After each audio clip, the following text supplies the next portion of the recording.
absolutely a pleasure to be here and be able to share whatever I've got. Thank Great. you. So today's topic, the episode of the title is startup mindset and the industry readiness.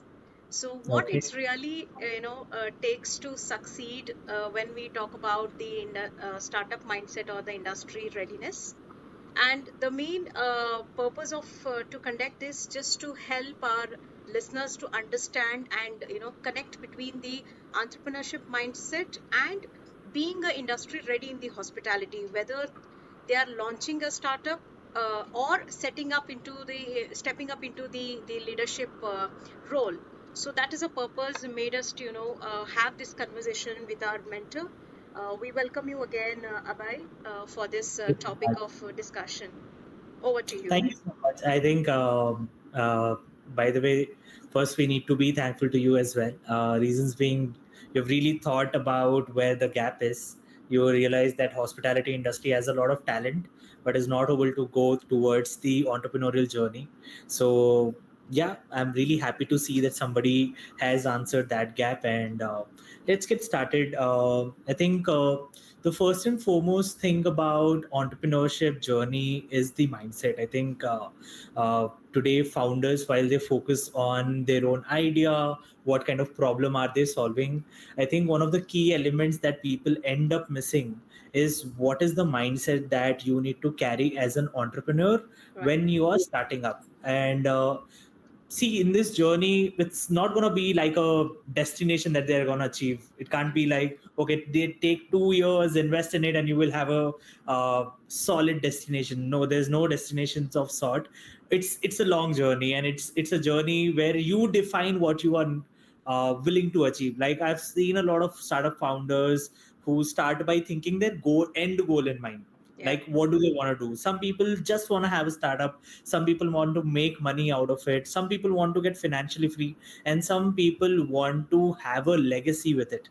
Right. So in this all four, people have various mindset. Now, anybody who is listening to this conversation, my question to you would be, why are you starting your entrepreneurial journey? Are you clear about it? Is it just to become an entrepreneur or solve a problem, or there is something which is beyond that? Right. If it is beyond it, it would absolutely help you to have clarity. Otherwise, what will end up happening is that while you will be solving problem, while you'll be making money, you will end up feeling like, why am I doing it? And that's where that end goal clarity needs to come. And it's okay if it is blur. In terms of clarity, you need not have the utmost clarity, but at least some sense of why you are doing it. So I think the first and foremost thing that any entrepreneur needs to have is why they are doing it. It can be as simple as that: I relate to this problem, and that's why I want to solve this problem to people. Or I can see this problem, I have the ability to solve it, I can build a business around it. This amount of clarity of why is good enough to start. Now, this is just to start, right? But Yeah. there are some phases which are before starting and some phases which are after starting. Before starting, what you need to be absolutely clear with is who is the audience that you relate to. So, the ability that you need Yeah. as a startup founder is to be able to find a gap. Now, this gap doesn't has to be very big, or it doesn't has to be like a very underdog problem which is not seen to people, but it is very big. I don't think there are such problems, and I've realized this in past few years. I think there was a time when inventions used to happen. Today, there are only improvements, right? If you look at all the new startups, what they are doing is just improvising on what was there as already a solution. So Correct. think about it. You don't have grocery, you want to go to a grocery center, but going to the grocery center is a problem. Okay, you have a 10-minute delivery, which is Zepto, Blinkit, right? So they improvised on it, and there are multiple startups. Now, I'm not saying that invention is not there. There is space for invention, but you need to be able to find a problem for that. So being able to observe, and keen observation is a very, very important skill and a mindset that every entrepreneurial person needs to have in the journey. The Right. third thing that you need to have is knowing the path. What I mean by knowing the path is it's not going to be easy, right? So you got to be prepared. Yeah. You got to be prepared that, okay, it's not going to go as smooth as I want it to be, as smooth as other people want it to be. There will be people who will question your choices. You got to know your own path. If you're clear with your own path, you will not have to worry about anything. So this is where you will get clear about your pre-journey, which is be observant. Second, know your path. Then while you're starting, know why are you starting it, Yeah. right? Then after you start it, what you need to learn is taking feedback and improvising constantly. Remember, you will never have a perfect solution built in the first time. Absolutely not possible, not realistic. Each brand today that you see has a lot of solutions started with one key thing. Yeah. And all of you would have heard this term called as minimum viable product. What does Yeah. that mean? Is what is that minimum solution that you can form as a product or a service for the problem that you have been able to take into consideration. And once you do that, question, will somebody pay for it? And if the answer is yes, you're good to launch, and the journey of improvisation starts from there, and it goes till whatever time it can go. So, yeah, I think these 5 skills are good enough for you to get started and be in this journey as a startup founder. And with all of it, I am assuming that when you're starting, you are enough inspired by your own idea and your own problem that you're solving, and you are taking care of your own surroundings. Because if your surroundings are not supportive, you will end up succumbing into what they say. I want you to remember, if you need to do it, you should do it. As simple as that. So I think this is all that requires as a startup mindset. I am sure this is not an exhaustive list. There's a lot more to share, but I think with the time pressing, I would stop at this on this question. Right. So yes, as you have pointed out, there has to be a clear clarity in thinking whatever they go undergo. Right. So they need to have moving ideas to action and embracing the failure of feedback. It's always they taking the feedback and improvising in this. So Yeah. in hospitality industry, this mindset is a gold, I can say, whatever the points you have mentioned, Abhay. So because we work in a real time environment, we face a real people every day and we try to solve the problem every day.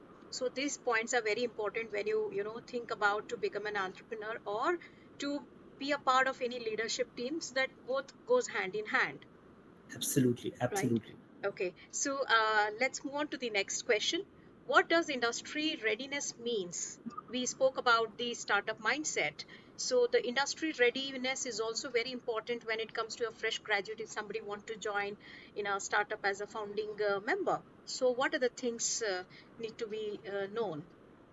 I think what I have learned as a person that you might not have to be an entrepreneur since the start of the journey. Yeah. So there's this word called as entrepreneur. What does that refer to? Is that you can be in an organization, you can still do a job and still be able to show the skill set and take the risk like an entrepreneur, right? And that's where I think a lot of people have this opportunity in startups when they work with newer organization who are willing to have young minds, who are willing to take some risk, add a lot of innovation, add a lot of new perspectives to the game. I think this is where this opportunity comes, and I have been part of it. Like, I was not an entrepreneur from day one. I was working at an organization, and I know how important that experience is, and that makes you ready. That helps you understand the basics of the industry.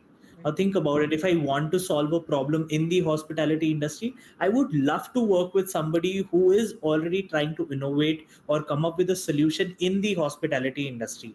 Now, what does that do? That makes me understand what are do's and don'ts of the industry. What are the problems that the industry faces? What are the kind of people?